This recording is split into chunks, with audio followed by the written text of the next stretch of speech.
everyone. It's another awesome day.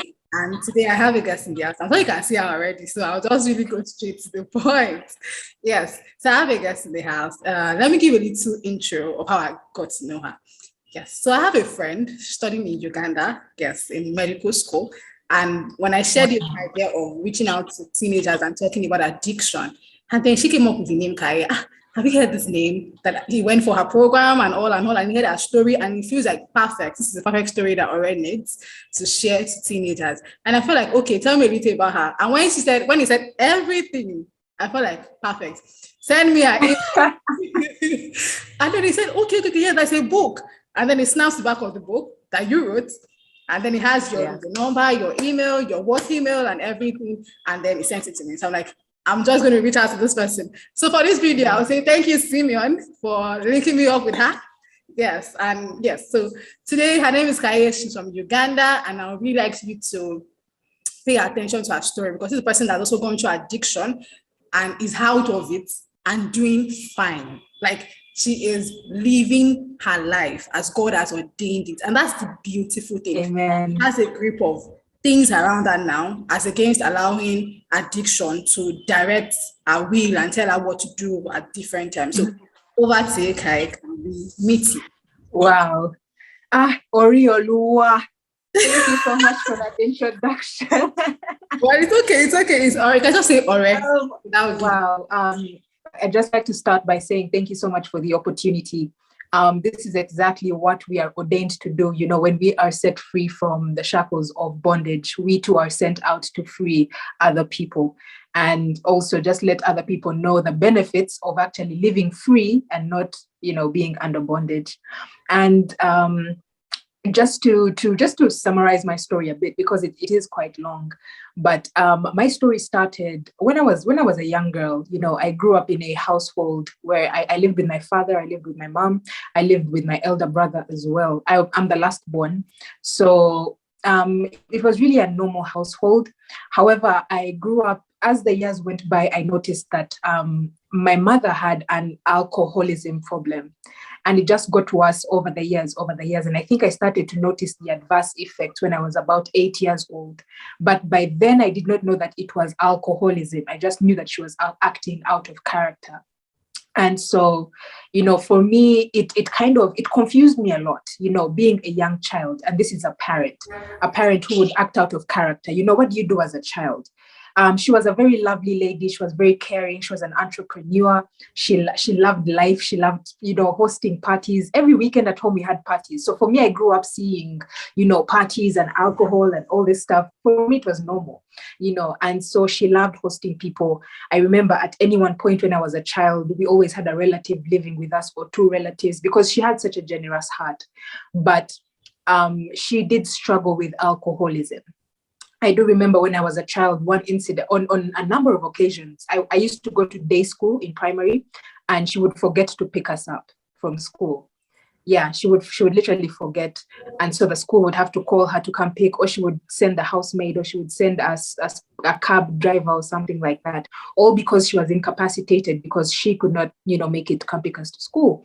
One very significant incident that stood out for me was one time when she took my three friends and I for swimming. I was about 9 years old at the time, and she was driving us to swimming, and she fell asleep on the wheel. And it was, midday. We were 9, and she fell asleep on the wheel. And I hadn't even noticed she had fallen asleep. I was sitting in the front. And I do believe this was the Holy Spirit or something just tapped me and told me, just look over at Mom. And I looked over, and she had blacked out at the wheel. And so my little hands reach out to grab the steering wheel. And I think she had blacked out for about 7 or 10 seconds. And it was a huge car. It was an intercooler, like a Pajero. And my little hands the car was veering off the road, but in the nick of time, she woke up. Now, when she came to herself, she looked around and she sees my little hands on the steering wheel, and she hit me. She didn't know what had just transpired. And she says, why are you trying to drive? You're not even of age. My three friends are in the back screaming. We were so traumatized. It was just so frightening. But, we just made it to swimming. They bought us chips and chicken, and we forgot about it. But my friends still remember it to this day. That among many other things, And just, knowing her character started to change. You didn't know which mom you would get. One morning she would wake up when she's bright and she's lovely and loud and lively. The next day she would be grumpy and her eyes are glassy. She's walking around with a bottle of alcohol. I remember she used to send me to the shop to buy the alcohol. She would do two, I don't know in Nigeria what you call them. Here we call them mizinga, the big bottles, the really big. Yeah, she would take 2 in a day. Oh, wow. And and just that's as life went on, and as time went on I began to resent her, because it strained our relationship. 1 minute she's happy, the next minute she's hurling insults at you, and over the years she just began to deteriorate. And unfortunately in the year of 2005 she passed away. She passed from liver cirrhosis. Yes, she went to sleep and she never woke up. It was organ failure. Yeah. Unfortunately. And from that time, I think 2005, when I got the news, I didn't, it was a weird feeling. I was 14 years old, I'm a teenager. I didn't know how to handle loss. I didn't know how to process the situation. I didn't know whether I was to be happy that she was in a better place and not suffering anymore. I didn't know whether to be sad. It really it's something that stuck with me for a while. And so this was the time I was a teenager. I went on to finish my O-levels. And I remember growing up, I said, I detested alcohol. I said, I will never test alcohol in my life because of what it did to mom. And, they say never say never. Just a year later, I was in my vacation, my O-level vacation. And a friend of mine, my father used to live and work in Nairobi. So I would be in the house in Uganda with my brother. My brother is like 4 years older than me. So we were just teenagers in the house. My brother and I are polar opposites. I'm the loud, lovely, live life loud one. He's the geek in his room with games and with computer things and fixing stuff, the engineer. So I was constantly on TV, keeping up with pop culture, who's dating who, which song is on the countdown. For him, he would never know what's happening. And so I think in that time of vacation, an idle mind is a devil's workshop.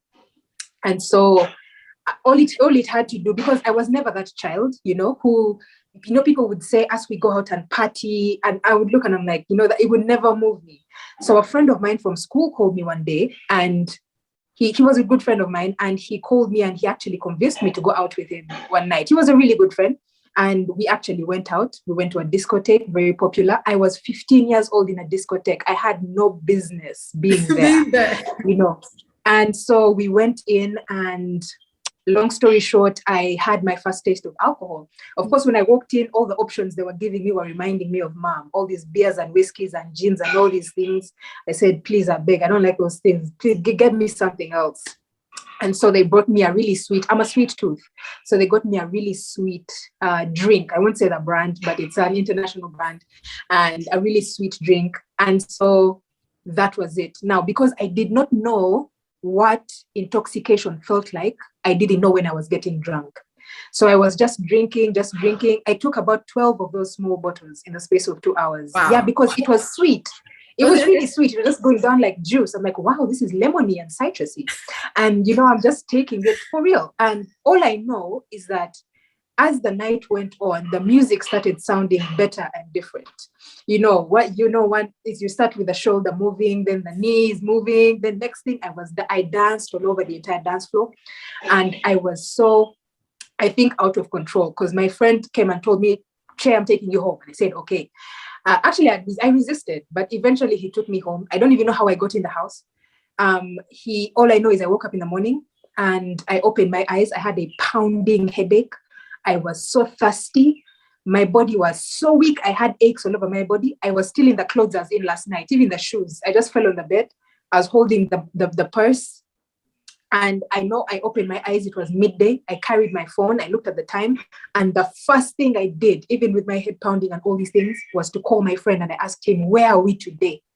And that was the beginning of what should have been the end. The next 15 years of my life, where alcohol just became a lifestyle, drinking. And I just got accustomed to the experience, the feeling that it gave, and it just went on to, by the time I got to university first year, I was a seasoned drinker. I was drinking with master's students. I was drinking with PhD students in first year, for real. And I knew every bar, I knew every theme night, I knew every DJ, I knew everything. I was now like 17, but you know, I knew I was a lady of the night, literally.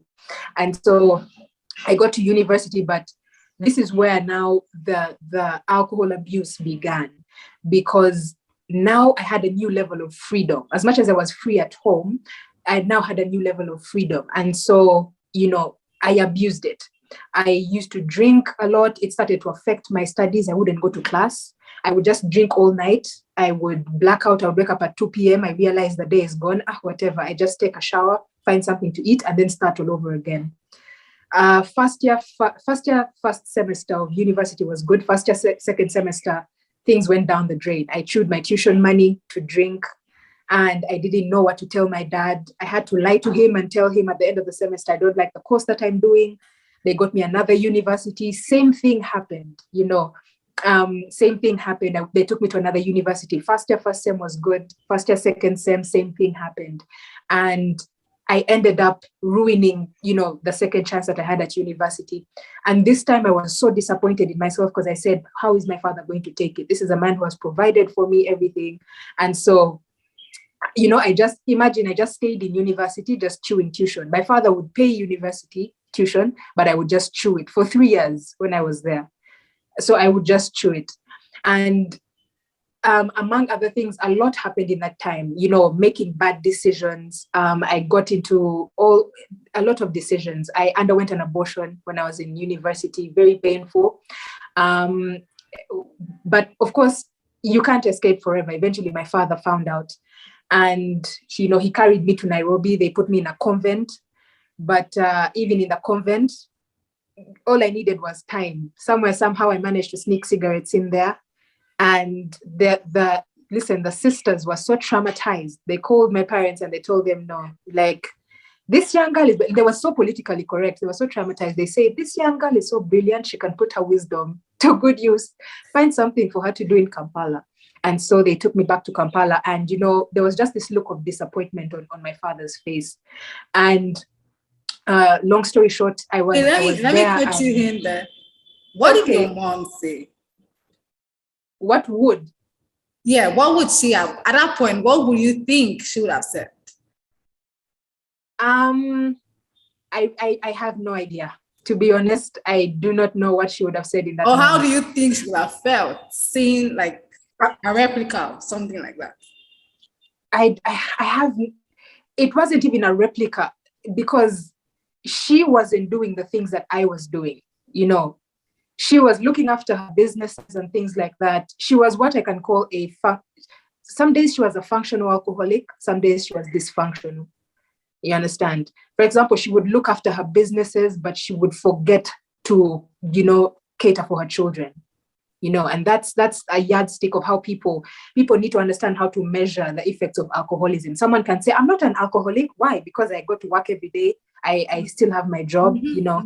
And so that's quite a different question, a different discussion, you know. But I don't think she would have been proud of what I did. She would not have been proud of what I did, because never at one point when she was raising me did she encourage me to drink.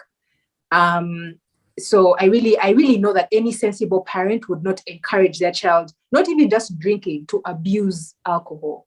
Yeah, I know that she wouldn't have been proud of it. And going forward, I was lucky enough to get a job. But at this time, I'm living in the same house with my father. He's disappointed with me. We are not speaking. I'm living in a house with my father. I'm not speaking to him. He has given up on me. He cut me off. He told me, I'm not giving you any money, because he knew that he would be an enabler. And in retrospect, when I look back, I understand the decisions that my father made concerning me. The job that I got, I couldn't keep it, because when I got salary, I would drink the salary in 2 days. Then I go and I stake the company phone to get salary, to get transport, to take me to work, because my father is not going to give me money. So I was just full of debt, you understand? I just was constantly borrowing money to keep up with the habit. And eventually, I got a nervous breakdown at work. I fell into crazy depression and I fired myself from that job. I ended up getting another job. Same thing happened. crumbled the same job. So it was basically pattern after pattern after pattern. And so eventually my father reached a point and he had it. He had it with me. I was drinking all night, sleeping all day. I was not working. I was not productive. And in 2015, my father kicked me out of his house. He woke up one day and he said, "You leave my house." And looking back, I understand why he did this, because a lot of people don't understand addiction, especially when it comes to their loved ones.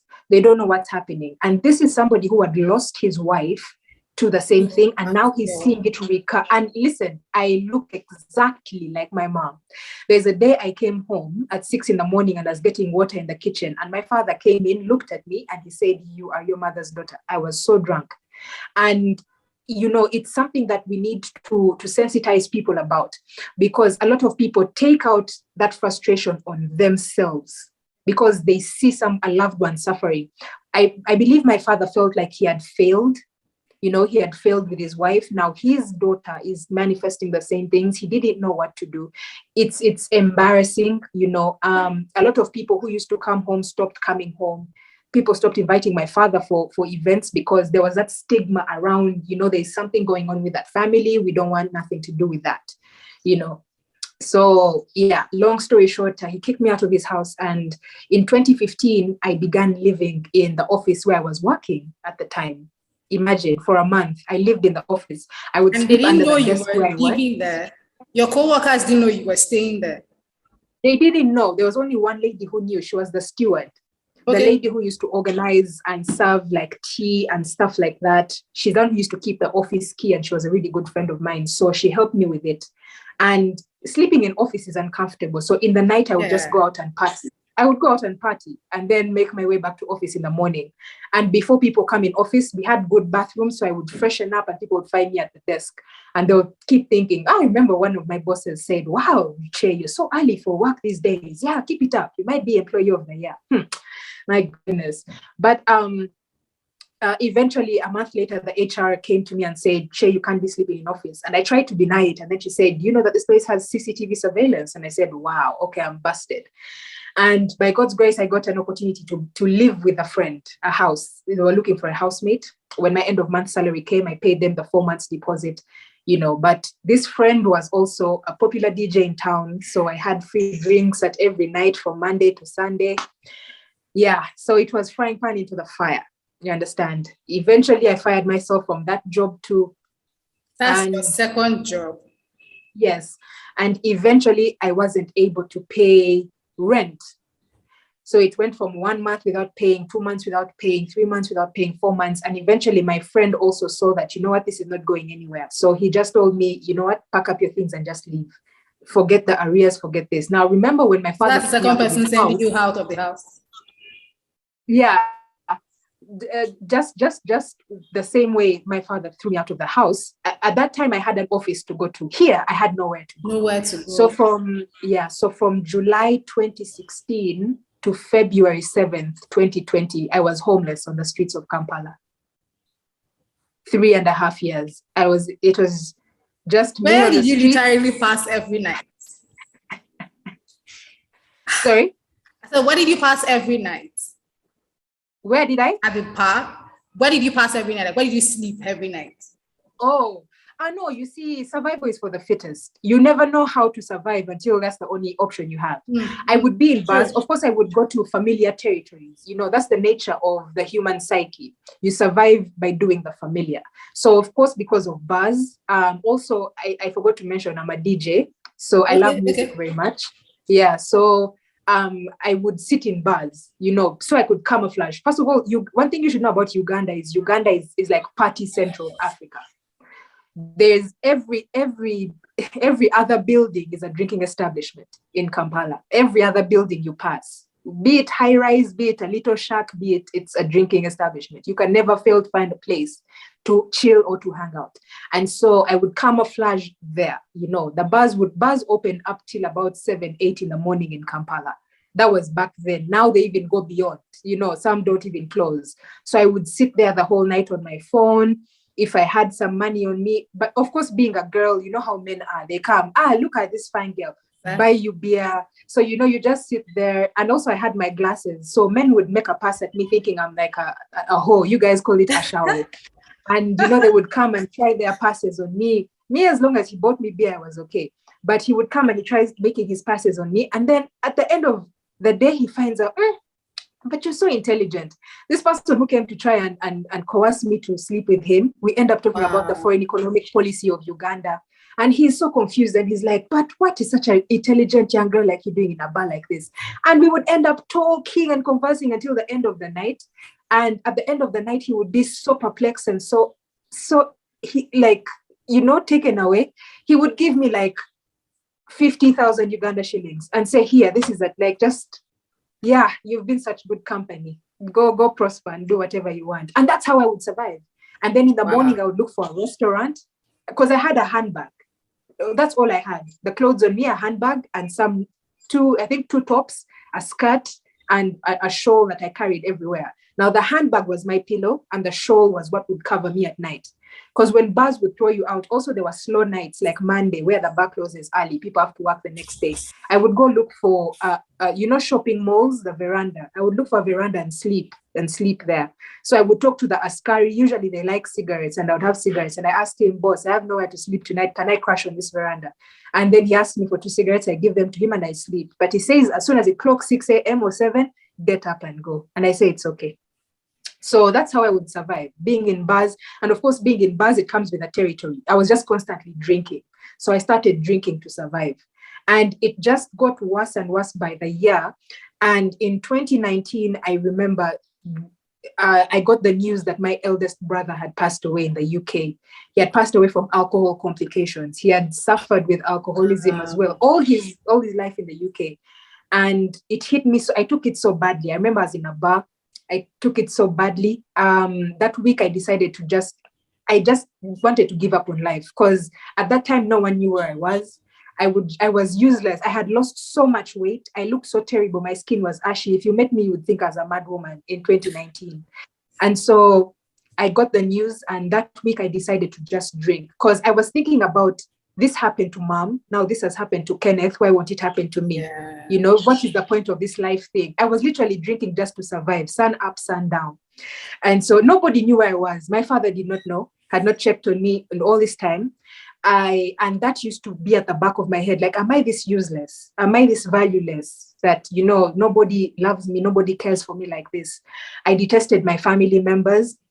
My friends who I used to hang out with, there are things, some things start to show, you can't hide things forever. And so people started to, just distance themselves from me a bit. And so I felt so dejected. I felt so rejected. I hated life. So me, all I knew was to drink. I said, alcohol is my friend. If I die, I die. Yeah.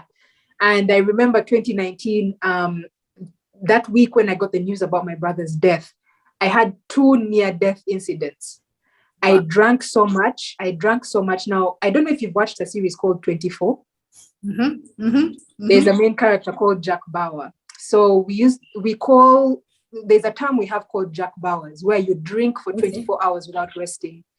Now, that week when I got the news, I did 2 Jack Bauers. I was on my second Jack Bauer. Wow. And then I was at a certain place DJing. I used to survive by DJing. So even by surviving, do you think they give you money? No, they give you like 3 beers and a plate of food. So I was DJing somewhere, and some guy came and told me, I'd like to invite you to play at my bar. I'm opening a bar. I was so drunk. I said, yeah, it's okay. Let's go. And he told me, I asked him, when is the opening? He said, tomorrow. And I said, yeah, I'll be there. Just come pick me from here and we'll go together.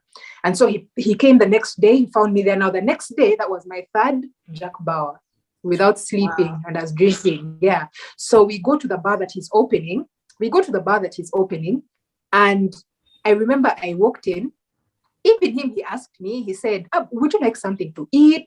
Before it was like now 7 p.m. He said, would you like something to eat? Because you see, that's the thing with being an addict. Everyone sees your issue except you. He said, would you like something to eat? Would you like some water? I said, no, I wanted gin. I told him my brand, he brought it. And I just continued drinking. I didn't even eat. I continued drinking. So when it was time for me to DJ on the decks at 9 p.m., The last thing I remember was seeing the machines. The next thing, I woke up, I was in a room. Now, in my homelessness, I have my familiar spots, yeah? However drunk I am, there are spots that I would go, and if I want to close and black out, if I wake up there, I'm like, okay, I know this building, I know this. This time I opened my eyes and I saw this room. The walls were white. It was a really tiny room. I said, what? I said, Che, no. I know we are confused. I know things have refused in life, but what's this? You know? And I looked around and I looked on my right. I wasn't even hungover. I was drunk. The sun was just coming out. I was still drunk and I'm trying to process what's happening. So I began to panic, started to ask, where am I? And I looked to my right and there's a man who's sleeping next to me. Hi, I began to panic. I stood up, I staggered to the door and I opened it, but it was locked. Now in opening it being locked, it starts to make noise, yeah? And so this guy, I hear him from behind. Now, that time I didn't have glasses, so I couldn't see. So I'm drunk, I'm blind, yeah, and I'm in panic. So I start to pull the door, and the man starts telling me, stop pulling the door, stop making noise. I didn't even look behind. I'm just hearing a voice. I just want this door to open. I say, this man is going to kill me. Please open this door. And then I remember just shouting. I was shouting and saying, somebody help, somebody open, somebody help me. The next thing I knew, I just saw a hand come around me and he started to choke me. He began to choke me and I could literally, he was so strong, I couldn't fight him. He held me down with one hand. I was small by then. You see, I've gained some body back. He held down my hands and then he choked me with his other hand like this. And I could feel my consciousness leaving me. And you know how they say your life flashes before your eyes, before you die? It's true.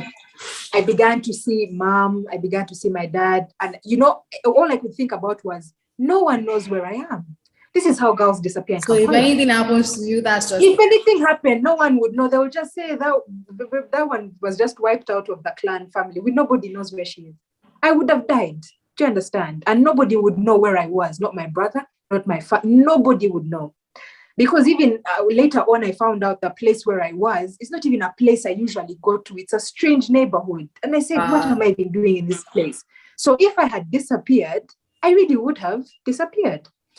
And right after I got out, long story short, I got out of that debacle. He actually turned out to be a nice man. What had happened is the night before, I know it's confusing. The night before, when I was DJing, I passed out at the decks. I passed out. And so one of the workers carried me while there were people in the bar. One of the workers carried me and put me in a couch and they let me sleep. Now, this guy told me that he and his friends were on the table next to the couch. And one of his friends, like they all got drunk. And then one of his friends, the guy the worker at the bar who carried me to the couch came to their table and said, you know, I can sell you this lady at 20,000 shillings. 20,000 shillings is, I don't know how much naira. Just calculate that one on the side for me. It's peanut. It's like $6, $6. That's what 20K is. Oh my God. Six US dollars. Six. Yeah. And you know, the guy, one of the guys who was on the table said, you bring her to me and you leave her for me at the end of the night. And he paid the guy 20,000. And at the end of the night, this guy tells me that at the end of the night, his friend was extremely drunk and he felt compassion and said, I'm just going to take this lady home. He felt compassion on me. Who knows what would have happened if I went with the other guy? Because I found out that they are military guys. Wow. Who knew? Who knows? I would not be here telling this story. You see God. You see this God the way he works. So the man tells me, calm down. He starts telling me everything. And he says, you know, you need to be careful, like how you move in this city. Why are you even, where are you? The man was so perplexed. And in my head, I was like, I do not have the time to explain my life story to this man. I told him, sir, please, just let me go. Please, just let me go. Okay, I have my troubles. Let me just leave. He said, okay, but you know, you need to be a bit more careful. And right after I left that place, that very day, I got into an accident because I drank now the entire day. This is now my fourth Jack Bauer. I drank the entire day and my leg got sliced open.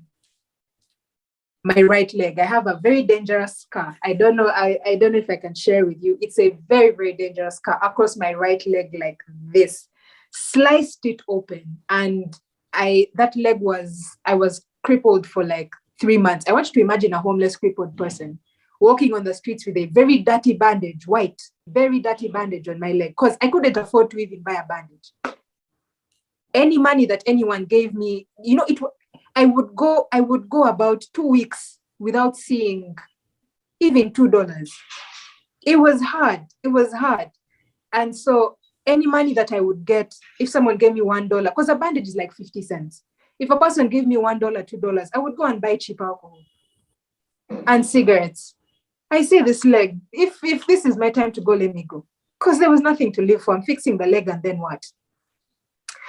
Yeah. So long story short, this is where my turning point came through.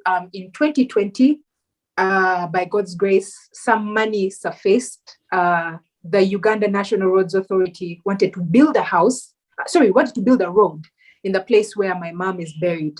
And so what happens is they compensate the children of the people who are buried there so they can transport the remains. Wow. And imagine this money it was meant to be released, I don't know how many years ago, but God knows his timing. Why I say God knows his timing is when that money was released, because nobody could find me. They said, Rebecca's money is here, but where is she? My brother made a mission. He went around Kampala bars looking for me. And eventually he found me and he said, this is what's happening. Your money is here. If you want it, come to my workplace.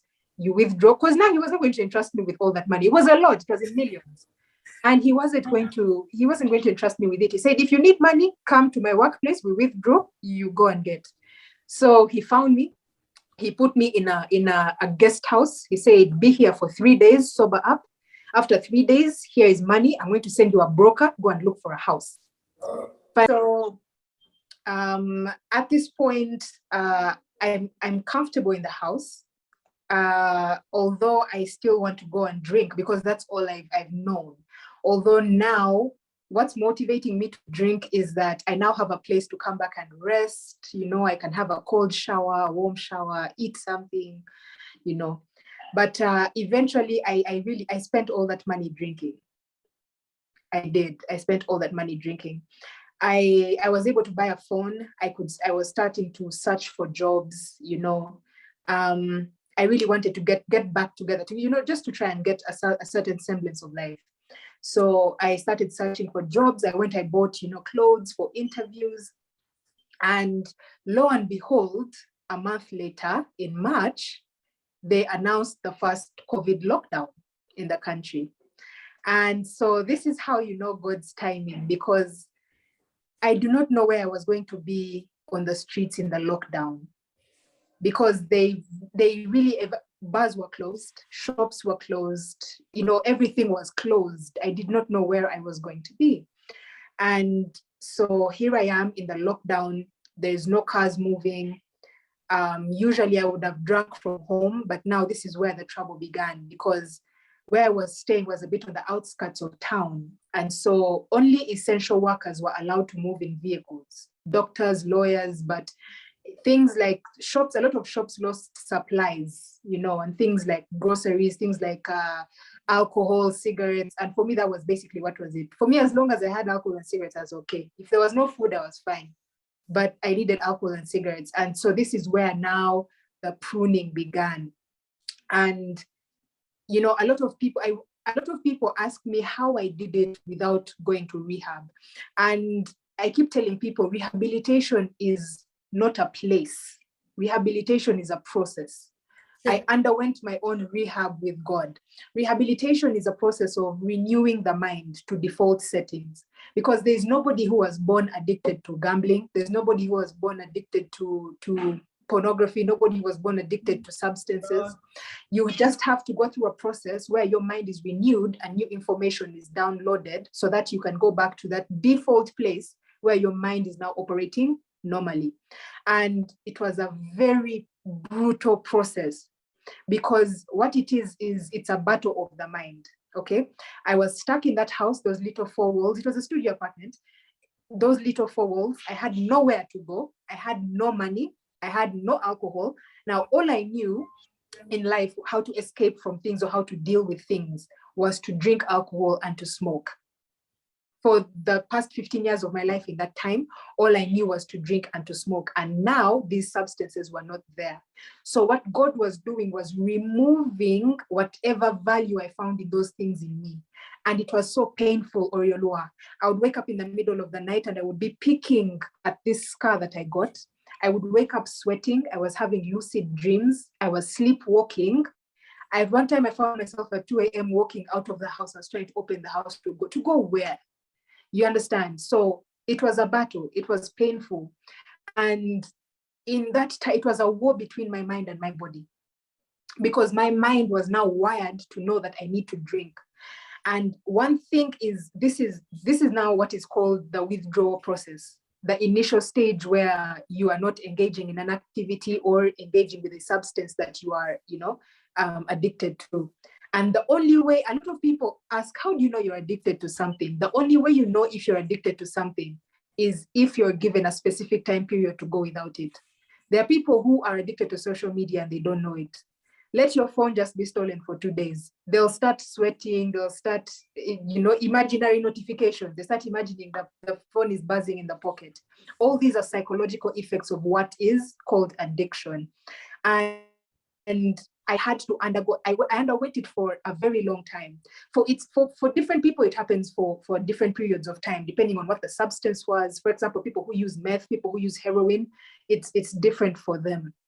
And for me, it went on for a very long time. I think it took me about 6 to 7 months for me to actually be able to wake up one morning without thinking about alcohol.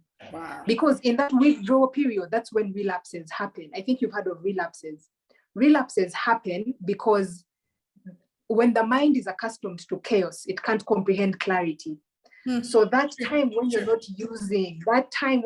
using, you now start thinking soberly. If you've had the parable of the prodigal son, that time when he was in the pig pen, the Bible says he came to himself. Clarity came to him. So that's what happens to you in that time of rehabilitation.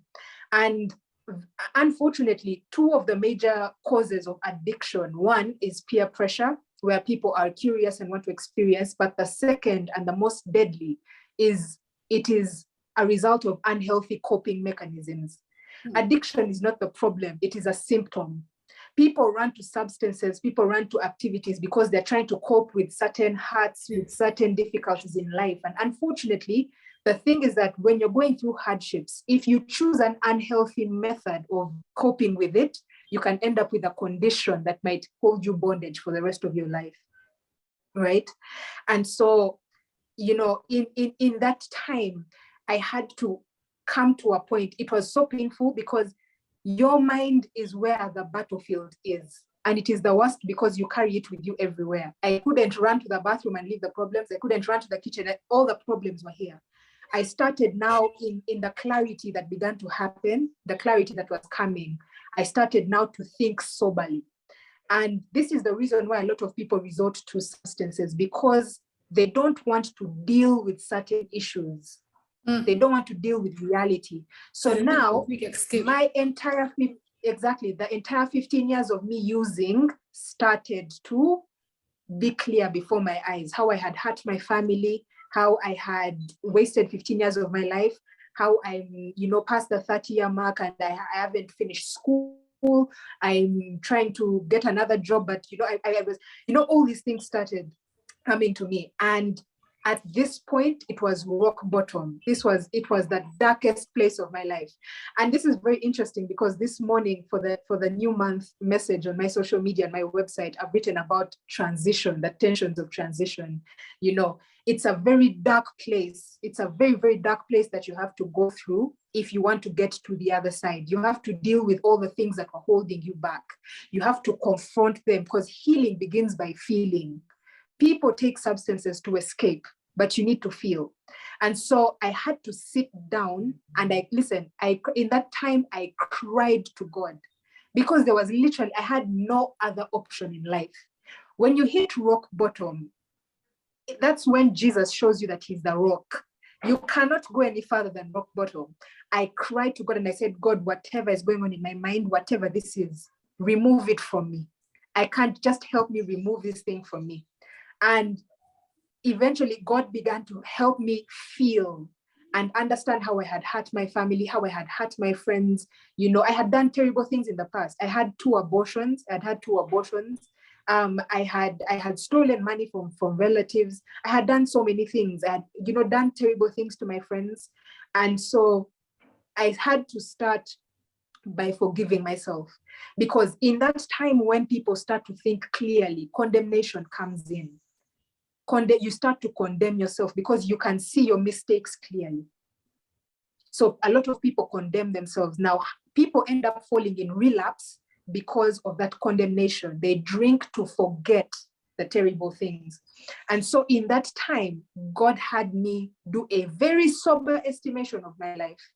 And I had to, first of all, forgive myself. I couldn't go forward without forgiving myself.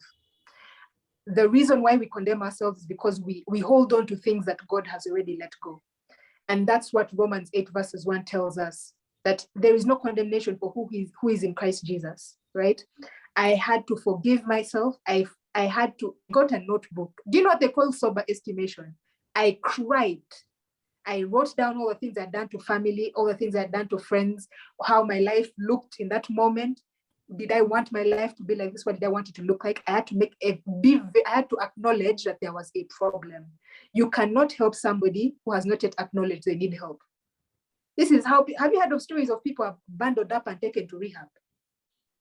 Let me tell you, you will have someone, you will tie them with ropes, take them to rehab, even if you keep them there for 2 years.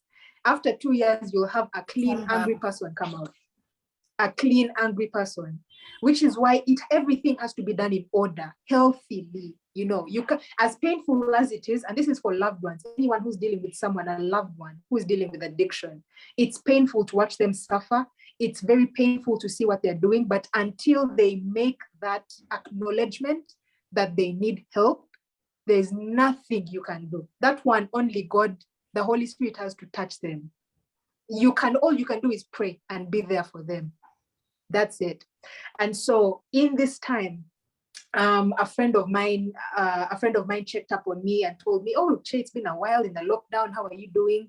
You know, and I started to explain to her what I'd been going through, and she said, "Oh, well, good thing she was born again." And she referred me to a radio station, you know, to listen to, and it was a Christian radio station. Now, in this time, I had stopped because usually what I would be doing was drinking and smoking. So now, because those things were not there, I would wake up and I say, what do I do with my day? What do I do now? So all I could do was just listen to the radio, okay? And the radio would encourage us to pray, you know, wake up and pray and all these things. And eventually with time, that became, you know, the habit that I had to reconstruct my mind's way of thinking. So I would read the word, I would pray. But at this time, I had just given my life to Christ. I didn't have a total understanding of what that was. But after a few months of understanding that this actually brought me peace and not the agony of what I was going through, you know, I wanted it more and more. And so eventually it was 23rd of June, 2020, I gave my life to Christ. And so I began the intentional walk with him. And that's exactly where the transformation began. Romans 12:2 tells us that do not be conformed to the patterns of this world, but be transformed by the renewal of your mind. There is no transformation in your life, be it in terms of your finances, be it in terms of your marriage, be it in terms of whatever. If your mind is not renewed, whatever information that was there before needs to be removed and new information downloaded. So I started to read the word of God. I started to listen to sermons, you know, to listen to stories of people who had overcome addiction, you know, and all this was giving me a new perspective on life, that, you know, there's no value in these things. You don't have to destroy yourself, you know, as much as, and that's the problem in our world today. We live in a world that's constantly selling us the benefits of bondage, constantly. And that's the devil is such a dishonest salesman. He will sell you the benefits of bondage, but won't tell you the cost of disobeying God, right? And so slowly by slowly, I had to make the intentional commitment to say, I want this for myself. I want to get better. It was difficult in the beginning. It was, because, you know, you'll be there and start thinking about something. Or maybe somebody who was smoking a cigarette would pass by my house. And I say, now, what are these problems, And it just had to take the resilience to understand that this is for my good. This is for my good. The cravings came, but I had to fight them. I did. Immediately they came, I had to get a pen and paper and say, no, if I smoke, my lungs are going to be destroyed. If I smoke this, I had to remind myself of the wrong things that will come out of it. And slowly by slowly, just like that, over time, I stopped thinking about alcohol. I stopped thinking about cigarettes. I picked up my hobbies that I had thrown away, my childhood hobbies, and I just to occupy my mind, And so that is how my book was born, Woman Fire Grace. I wrote it on my phone. Imagine, fun fact, I wrote this entire book on my phone. Yeah. When I was in that little house on a mattress, I wrote it. And, it's just amazing to see what you can do if you actually let God give you a new perspective on life. It's just amazing to see. And, I'm just really, really grateful for everything, for where I've come from. I used to say, I've really suffered in this life. But now, for example, when you invite me to come speak here, I'm no longer ashamed of my testimony.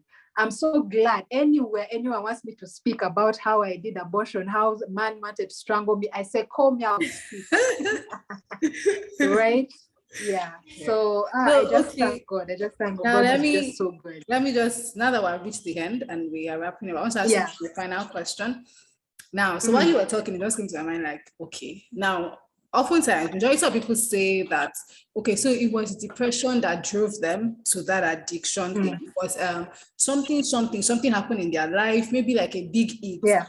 Maybe they lost a family member or something. Now, there's no how we go through life, and then you don't find that thing that happens to you. It might be something, maybe something very small, but then you're like, oh, it hits you so bad, and then you feel like, I'm tired and all. And you coming from that part of having been addicted, I know the devil will have at so many times come with the, you can take a bottle of drink and then you just forget the thoughts of whatever is going on. Now that you're here now, doing so well, have you had such thoughts in recent times? And how have you battled with it? Because I know nobody's really a boss of this thing. It's God really strengthened you. So how have you been able to, I'm sure the craving will have come in recent time, thoughts will have come. How are you able to battle with them? Right. Now, see, that's that word battle. See, we human beings, we like to fight so much. I don't know why. Now, the thing is, there's a difference between getting free and staying free. When somebody stops drinking, that doesn't mean that they're free from addiction. As I said, the substance is a symptom. It's not the problem. So this is why we have people who will say, I'm going to stop drinking, but a few weeks later, you'll see them, they've picked up cigarettes or marijuana or something. Okay? The bondage is still there. Okay? It's like how the Israelites left Egypt, but they still had the mind of Egypt. They were craving onions and leeks when the cloud of fire is with them. True. You understand? You're not free. You're not yet free.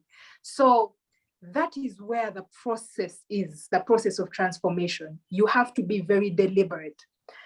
I had to do away with all the agents that would catalyze me to drink.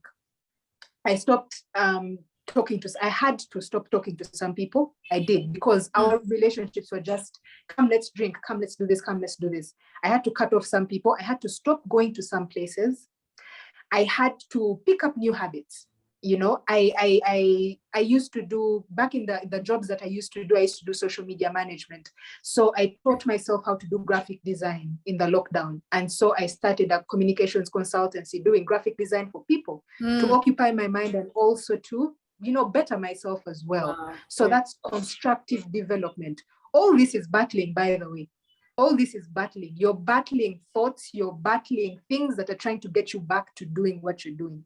I had to stop listening to certain music because it was, it would remind me of times in the bar and, sure. We really don't know the influence music has on our mind, but, I had to, basically, it was just embracing new things.